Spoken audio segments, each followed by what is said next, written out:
And that's where I boiled down my mission with Youth for Christ to we exist to plant young people in the church. I want to put these young people someplace where they are going to someday have their funeral. And that changed the way we did ministry. And I'll tell you where it became painful. I had staff people who they would meet kids, the kids would get saved, they would have a good time, and they would start a Bible study. And I would step in and say, you know what, rather than starting our own Bible studies with these kids, let's connect them to the church and plug them in those Bible studies. And let's go with them so that they really plug into these Bible studies and we can be confident that they're going to be into the life of a church. But that caused some conflict, because that's where the concept of passing off, we're on page 71 now, handoffs are complicated. And there's 3 reasons why I think it was difficult for our staff people at Youth for Christ to hand off to the local church. One is, we don't think about it. Out of sight, out of mind. The church is doing their thing over there, we're doing our thing over here, and we see a need and we fill it. We don't think about it. I think that's one reason. Secondly, when we hand off, we give away credit. In other words, I get the kid saved, I get the kid discipled to a point where they can tolerate a small group, and now I'm just going to give them to you, and so that you can brag about them to your boss and stuff. I'd rather keep them with me, because this kid is a pleasure to work with now. All the rest of them are difficult to work with. And so that's what, just when it started getting fun to disciple these kids, I was asking them to hand off to the church, and that was uncomfortable. And the third one is that it's a hassle. Not only don't I tend to think about it, not only is it not as fun for me to turn it over at that point, because that's when it's really fun to minister to a kid and disciple them, is when they're, but also it's a hassle. You mean I've got to go with this kid to plant them in another ministry? So I'm still taking up a night out of my week. And so you can see the problem. Everybody is, they kind of see as far as their little island. What we are asking at Heartland Community Church is that you have the ability to take a step back and see the whole ministry process and get excited about handing that person off to the next step of the ministry process. Even if it means that you're losing a relationship, or we're not losing a relationship, but you're losing a contact, you're losing, something, sometimes we want to hold people in. Another area that I've seen this is in children's ministry. When I was a youth pastor, sometimes you would have students who were getting in the 6th grade, and 6th grade is always a difficult year. Are they kids? Are they teenagers? You kind of don't know what they are, and it's an age that is so wild, because mature-wise, one student to the other, the same age and the same gender, can vary in maturity like 2 years. And girls tend to be more mature than guys. So in one age group, you can have a 3 or 4 year spread in levels of maturity. And so, like for me, for instance, I was shaving in the 6th grade. Okay, 6th grade was when I was getting in more trouble than I'd ever gotten into before. Children's ministry is not going to help me. However, other kids are maybe still playing G.I. Joe. I don't know.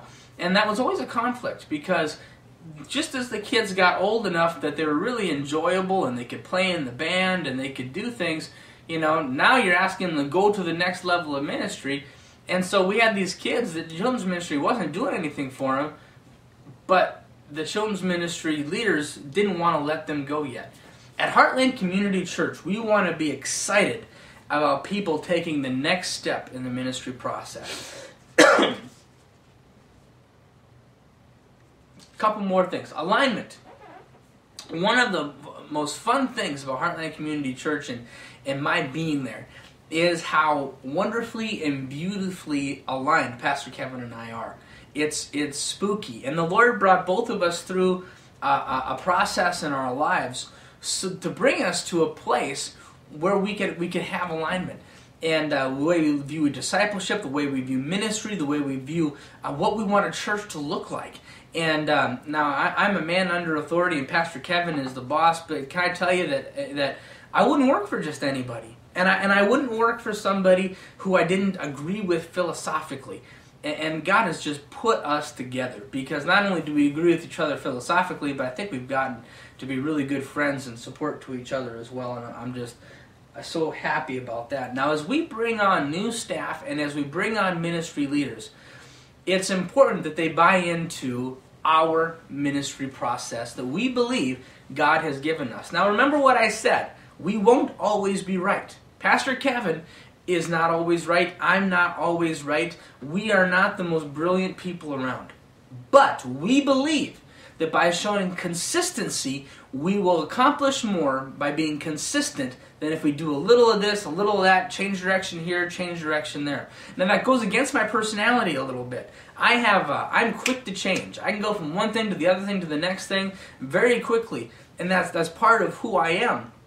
But I recognize that consistency is more important than brilliance. And so there's going to be times when somebody doesn't align with our ministry model. And there's going to have to be some pruning. And that's okay. All churches naturally drift away from alignment, it says on page 75. So how do we keep on track? How do we keep alignment? It takes a lot of self-discipline and a lot of focus.